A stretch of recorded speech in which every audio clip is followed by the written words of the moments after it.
Hello and welcome, one and all, to the latest Global in the Granite State, a program of the World Affairs Council of New Hampshire. As always, my name is Tim Horgan, and I am the Executive Director of the Council, as well as your host for this monthly series. We have another great episode coming up for you, and I am so honored that you have taken the time to tune in. For those who may not know, the World Affairs Council of New Hampshire is a nonprofit, nonpartisan organization that centers itself at the forefront of global conversations in order to provide you the opportunity to better understand the world. As a community-supported nonprofit, I want to thank all of our amazing members, donors, supporters, and sponsors who make our work possible. It is an honor that we have such a strong community of globally focused supporters that we can tackle challenging issues with throughout the year. A special thank you to McLean Middleton, our longtime podcast sponsor, for your critical support. McLean Middleton is one of New England's premier full-service law firms with over 100 attorneys throughout offices in New Hampshire and Massachusetts. McLean Middleton's attorneys have been providing trusted legal services to businesses throughout the region for over 100 years. Learn more at mclean.com. Before we get started, if you are not yet a member, hop over to our website and support this critical work today. More at wacnh.org. Now, onto the show.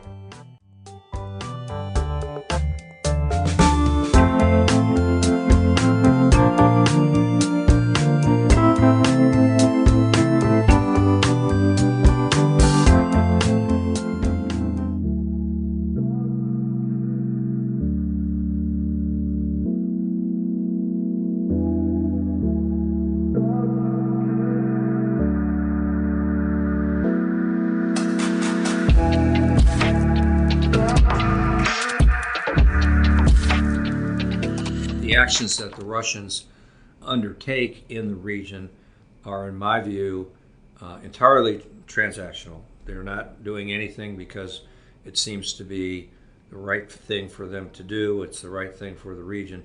They do things that are in their interest.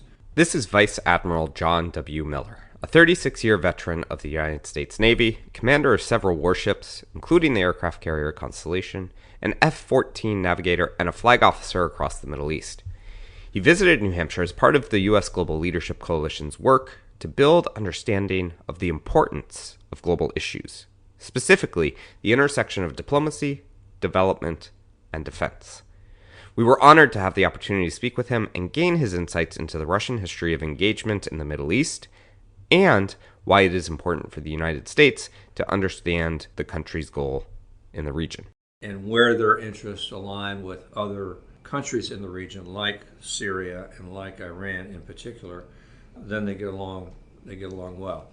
And you see that working to the Russian advantage today because the Iranians are producing some good quality unmanned aerial vehicles, drones, and they're exporting them to Russia. And those drones are used to help the Russians in the fight against the Ukrainians. So obviously something that remains of concern to the United States. It has not always been the case that the Russians/the Soviets have had a deep and strong relationship with the region, as was most notably demonstrated through the Soviet occupation of Afghanistan in the 1980s, after having close ties to the government going back to at least 1955. Also, after their withdrawal from Afghanistan in 1989 and the collapse of the Soviet Union, what was left of Russia retreated from the region for the next 30 years or so. There was a period of time right after the fall of the Soviet Union where Russia sort of fell off the map. When I was a young officer in the Navy, I made 5 or 6 consecutive deployments to the Mediterranean Sea. The Russian Navy was there in full force. Surface units, cruisers, destroyers, occasional aircraft carrier, submarines, and they had a presence. They had anchorages off the coast of Libya. They had access to some of the ports in Syria. And then the Cold War ended, the Soviet Union fell.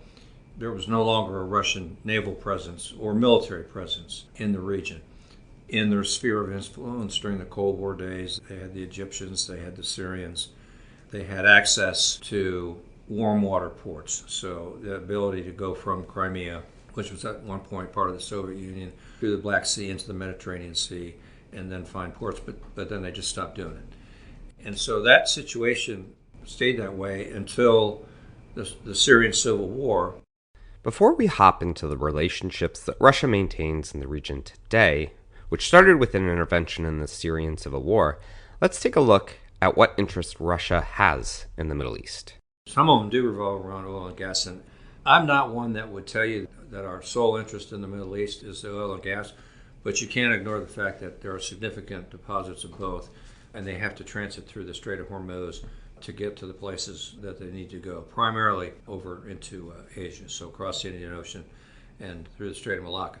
But Russia does have an interest in oil and gas being more expensive than it is, and so they're interested in doing things that help keep the price of oil and gas higher than it might naturally be. Iran helps them with that because it aligns with Iranian interests, not because they're interested necessarily in helping the Russians or the Russians are necessarily interested in helping them. It's because they both benefit from higher oil and gas prices.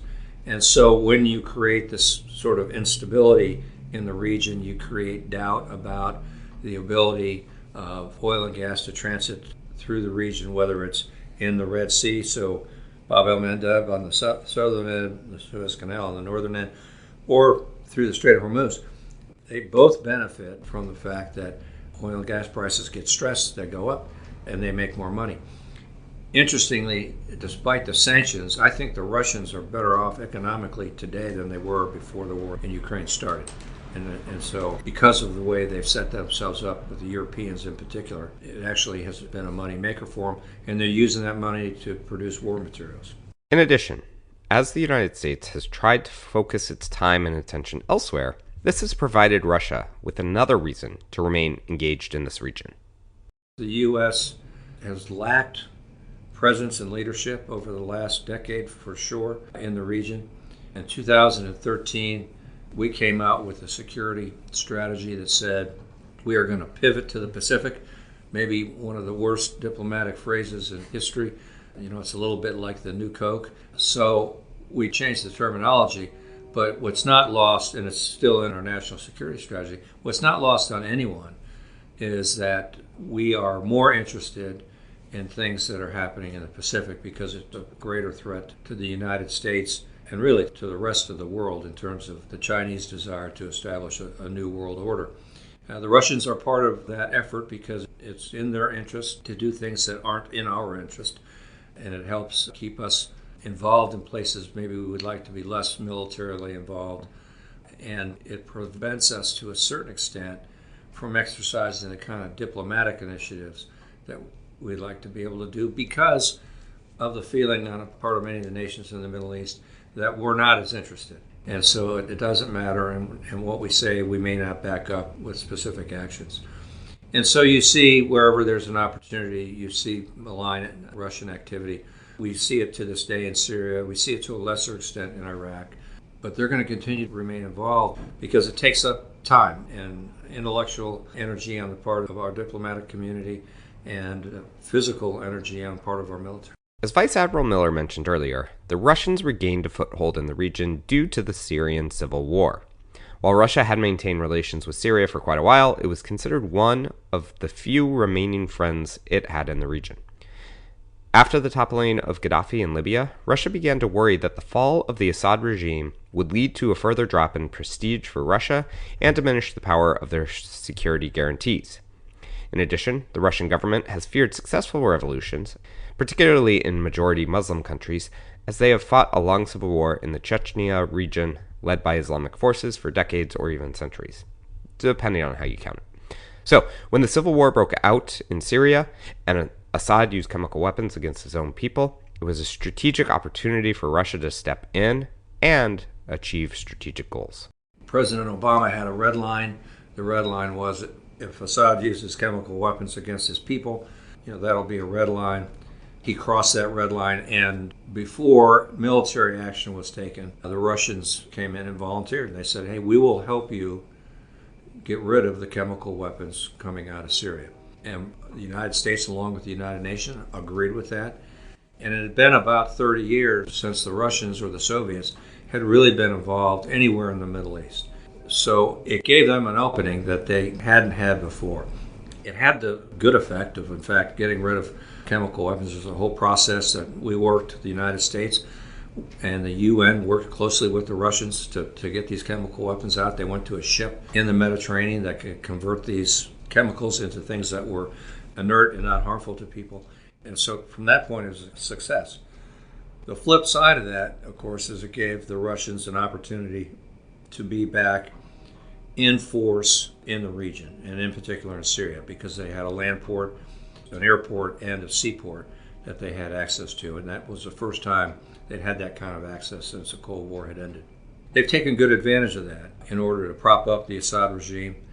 If it were not for the Russian intervention in Syria, Assad would have been out of power long ago. The Syrians were on their last legs. The Iranians had come in with IRGC and Hezbollah forces, and they were losing. And so it was really only a matter of time unless someone intervened on Assad's behalf, and that's what the Russians have done. And so that civil war goes on to this day. While the war does continue today, Assad has regained control of the majority of the country's territory, and the forces aligned against the government have lost most of their international support. There are some Western troops still in the northeast of the country, but effectively Assad is back in control. He's been welcomed back into the international forums, and many countries have reestablished relationships with the regime. These are clear wins for Russia and the reliability of their security guarantees. There are other wins that Russia has seen from this intervention as well. I think there's a couple reasons behind their support for the regime, not the least of which is that a Syria that's friendly to Russia, and a Syria in particular that's friendly to Iran, is a Syria that is a route for the shipment of weapons through Syria and into other places. In particular, I'm talking about southern Lebanon. And so support for Hezbollah. That is a primary pursuit and goal of the Iranian regime, is to continue to support Hezbollah. Outside the IRGC, the Revolutionary Guard Forces, Hezbollah is their most important military arm. Hezbollah does some other things in southern Lebanon in terms of education, hospitals, maintenance, and that sort of thing, but primarily they're a military organization. They fought in Syria. They did not fare well in Syria, nor did the Iranian Revolutionary Guard. So the Russians stepped in because a Syria that's friendly to them gives them access to a port and to an airport in the eastern Mediterranean, and it gives Iran the ability to continue to support Hezbollah, which puts pressure on Israel. Their interest doesn't stop with Iran, nor does it stop with Syria. They're interested in having influence throughout the region. It's one of the things we saw in the region starting in the 2013 timeframe, where we were not approving a lot of military sales, foreign military sales. And so countries like Bahrain, which is very friendly to the U.S., and we have an historic and lengthy relationship, began to go visit Moscow because they were looking for weapons that they could get from the Russians that they can't get from the United States. The Emiratis have bought military equipment from the Russians. The other countries are looking at the same thing. So the Russians are always looking to pick up hard currency. Now, why is it that the Russians are so interested in getting their hands on as much hard currency as possible? One main reason is the Western-led sanctions that have been placed on the country after the second invasion of Ukraine in 2022. While these sanctions have not been universally adopted, even by all NATO members, these sanctions have made it more difficult for Russia to operate its economy. This includes around $300 billion worth of assets frozen by central banks around the world. Of course, Russia's economy has not collapsed. However, they have seen negative growth over the past 2 years. It may be difficult to remember the early days of the invasion, or even prior to the invasion, where military analysts predicted that Russia would run roughshod over Ukraine and take the capital in 48 hours. While the Russians now only control about 18% of Ukraine's land, there's still a long path forward to making this country whole again.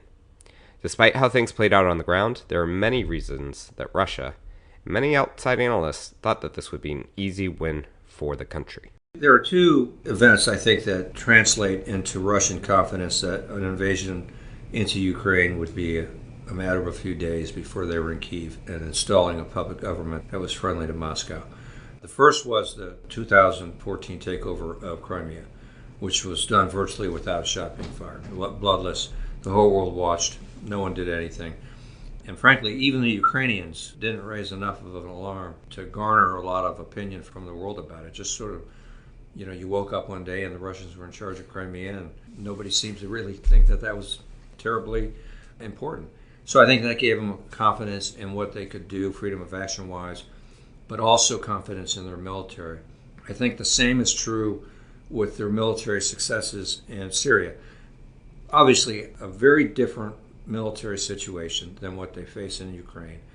And so they didn't project well that what happened in Syria does not equal what's going to happen when we attack the part of a country that has said it's going to defend itself. And by the time the Russians actually invaded, the Ukrainians were receiving military aid from other places, including from the United States, which hadn't been true in 2014. I think it's important to remember that a lot of the forces that fight in Syria from the beginning of Russian involvement weren't Russian soldiers. They were mercenaries, Wagner Group folks for the most part, and they fight a different sort of war. It's brutal, scorched earth. It's how they acted in Chechnya, it's how they acted in Georgia, and it's how they acted in Syria, much to the disadvantage of the Syrian people and the rich culture and heritage that Syria represents that people will now never have a chance to see. I think all those things together combined to make them think that they could just roll over the Ukrainian armed forces in a matter of a few days. I have to admit, I was one of the guys that when people said 3 days to Kyiv, okay, I think that's probably about right based on what we've seen. Turns out they were nowhere near as good as we thought they were, and they were nowhere near as good as they thought they were. This is one of the key reasons that Russia has continued to engage in wars throughout the Middle East, or at least supplying regimes in the region, something that the United States and its partners have benefited from as well. The opportunity to test new weapon systems and grow their defense industrial base by being an arms supplier. After the Russian-Georgian War of 2008, the Russian military learned of several weaknesses that they planned to address while modernizing their army by 2020. Syria provided a perfect proving ground for many of the new weapons, 70% of which were modernized between 2008 and 2017, and new special forces that operated on the ground in Syria. A particular point of emphasis after the war in Georgia was placed on the use of air superiority, which has been a major feature of the campaign in Syria. They have been testing new stealth fighters by basing them at Syrian air bases. Another connection to the Middle East and the war in Ukraine, of course, is the ongoing war between Israel and Hamas. While many have called the United States government hypocritical for supporting Ukraine while also supporting Israel, this has not changed the United States' government's approach. However, it is important to note Russia's interest in this war. Well, I think they're much more connected to the Palestinian state, and to be honest with you, as odd as this may sound, the invasion of Israel by Hamas in October was the best thing that happened to the Russians in a couple of years. Because all of a sudden, the eyes of the world, which had been staring at Ukraine, and then the aid that followed from what we were seeing, suddenly became much more complicated and complex. I don't think at the end of the day the Russians really care if there's a one-state solution, two-state solution, three-state solution. I don't think it really matters to them from a strategic standpoint, but I do think they benefit from what's happening. And so when we have discussions, for example, in our Congress, first of all, it was about aid to Ukraine. Then it was about aid to Ukraine and Israel. Now it's about aid to Ukraine and Israel on the southern border. And anytime you can make that more complicated, the less likely it is you're going to get anything productive done. And I think Russia finds that advantageous. I don't think that the Russians are actively in favor of Israel no longer being a nation state. I don't think they're that concerned one way or another. But I do think they see an opportunity to help themselves because sort of the global battlefield has changed fairly significantly. It is an interesting place that Russia, Ukraine, the United States, its partners, Israel, and the Palestinians find themselves in today. These conflicts, fought for wildly different reasons, in locations thousands of miles apart, involving vastly different peoples, seem intrinsically linked to each other. Now, I understand that the statement I'm going to make here is hugely idealistic and probably unrealistic, but I will stand by it regardless. If countries could come together to build an understanding of each other, that our shared humanity should be at the center of our efforts in global relations, and that it is possible to coexist without threatening the use of force, peoples lives would be much better. Of course, there are untold numbers of people, non-state actors, and transnational criminal organizations that would have to be brought under control as well. But at the end of the day, anyone who cares about the preservation of life, not putting one life above the other, should see the value in this effort, which the United States continues to pursue. But I will leave it up to you to assess how effective they are at that mission. Speaking of collaboration, Russia and the United States did have a 25-year window where they were actually able to work together towards the goals of making the world a better place. This came to an end, for many reasons, with the last major achievement that these two states were able to jointly negotiate: the Joint Comprehensive Plan of Action, also known as the Iran nuclear deal. Even though in 2015 U.S.-Russian relations were not doing well, they still came together with the other leading nations to hammer out a deal that would, at the very least, slow the Iranian nuclear research. Perhaps in another episode we can more fully explore the flaws and successes of that deal, but it highlights what can happen when Russian and U.S. interests do align. Despite this, it will be a long time before these two countries are able to work together again on major international issues. Well, I think it's going to be a long time before we work with Russia again. And maybe not well known, but our diplomatic relations with Russia took a real step. Our relations with Russia, not just diplomatic, but military and otherwise, took a major step back when they invaded Crimea in the aftermath of that. It'll be a while, I think, before we find that we're going to trust the Russians enough again to be able to work with them in areas of diplomacy. So expansion of the Abraham Accords, for example, a new agreement regarding nuclear weapons and development in Iran. It's in everybody's interest, including the Russians, that the Iranians don't develop nuclear weapons. I'm not sure that the world is ready to undertake that kind of endeavor again, in part because of how we got out of the JCPOA. But I would tell you the deal was structurally, fundamentally flawed right from the beginning. It wasn't a treaty. It wasn't ratified by Congress. It was effectively ratified through executive order and through the United Nations. And so until you can get something more enduring that all the parties that are involved in will sign up to, that transcends administrations, whether it be in Russia, the US, the UK, or anywhere else, I don't see major diplomatic initiatives coming out of the region that involve us and the Russians.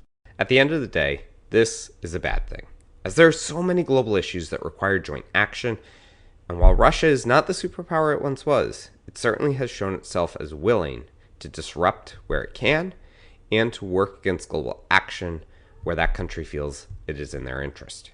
Now, from a U.S. perspective, our listeners may be wondering, well, the U.S. government has been trying to shift away from the Middle East for over a decade. We're tired of this constant state of conflict that this region seems to be in. So let's just let Russia have their day with this part of the world that continues to be a headache for any international power that has tried to bring peace and stability. To many, it may also seem, and is backed up by real evidence, that many in the region do not view the U.S. positively or as a reliable partner. So why should we even care to help these people? So on the U.S. side, because I think you need to take it in two parts, on the U.S. side, there is plenty of evidence, not anecdotal evidence, but evidence, that we are a less than trusted partner in the region. And Afghanistan is certainly the most glaring example. And it wasn't necessarily that we left Afghanistan, although we were in a pretty good place with 2,500 troops, none of them really in harm's way. The Afghan National Army being supplied with air power from the U.S. and NATO and intelligence from the U.S. and NATO, able to fend off the Taliban. Then we left, and we left very abruptly. We left not only with the Afghan National Army kind of holding the bag, but we left a lot of our allies in lurch, and of course we left a lot of people behind, had really committed their lives to the success of a new Afghanistan. So we can't think that that's not high on the list of things that people in the region remember. I want to jump in here and provide some context that I think is missing from a lot of the insights into why the Afghanistan National Army fared so poorly upon the U.S. exit.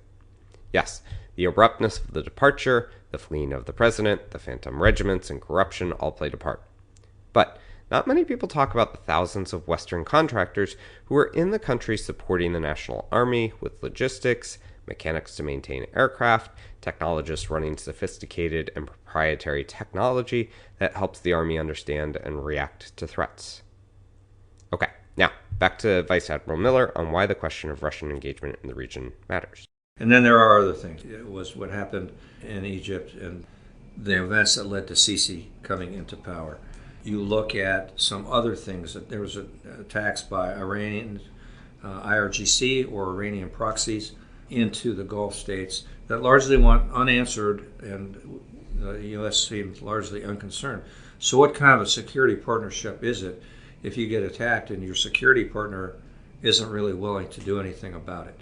So all of those things are true, and they lead to a lack of confidence in the U.S. as a partner in the region and everywhere else in the world. So that it doesn't just have implications in the Middle East. It spreads everywhere, including all the way to Taiwan. That said, that doesn't make Russia a stable or good partner, because they're not stable and they're not a good partner. They're going to get what they can get out of any kind of a relationship. They're not there to make the region more stable. I mean, the heart of our existence in the Middle East for decades now, that goes all the way back to World War II, has been to make sure that the region remains peaceful and stable and the people can thrive. The Russians don't care if it's peaceful or stable. Like I said earlier, they benefit from higher oil prices.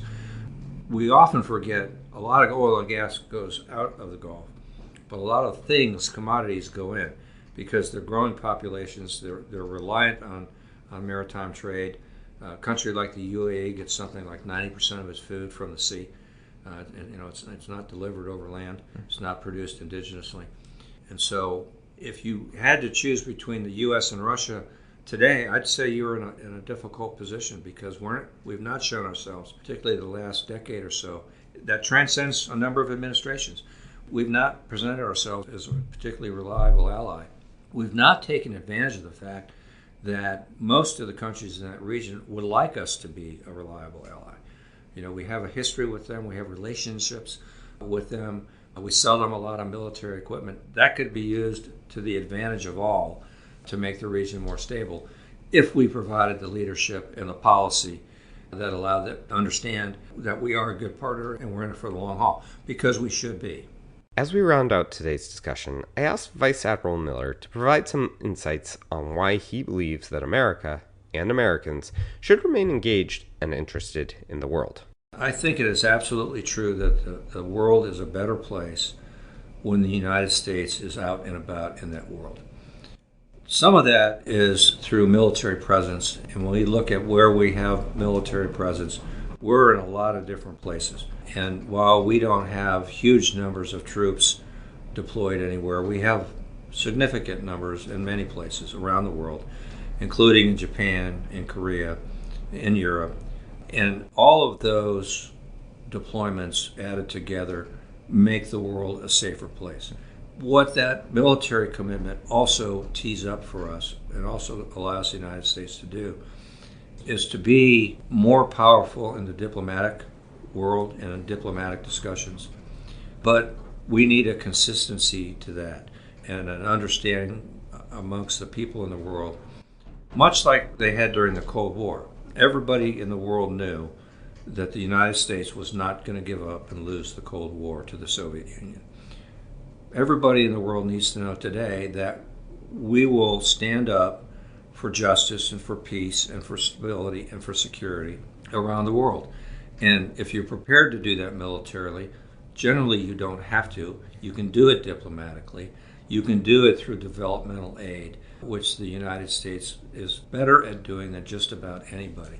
And it's not just giving people things, it's teaching people things, or providing the ability to build the infrastructure that they need for good roads, an electrical grid that supplies the people so that they can have clean water and a good food supply, all those things. So an America that is out and about is an investment in America. It's not an investment just in the world. It's also an investment in our own country.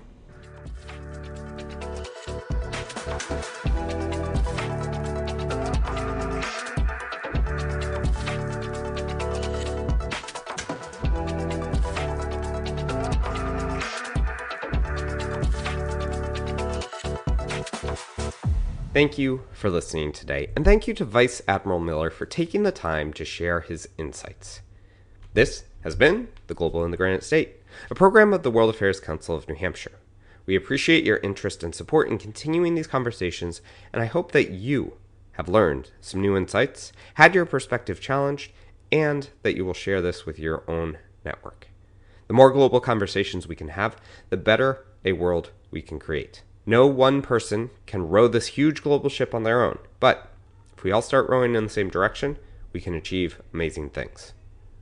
Tim Horgan is your host, producer, director, audio engineer, researcher, editor, scriptwriter, fact checker, and whatever else you can think of for this podcast. Our theme music is Admin by AA Alto, and our interlude music is Deep Future Garage by Royalty Free Music. Thanks again for listening, and I hope you will tune in next month.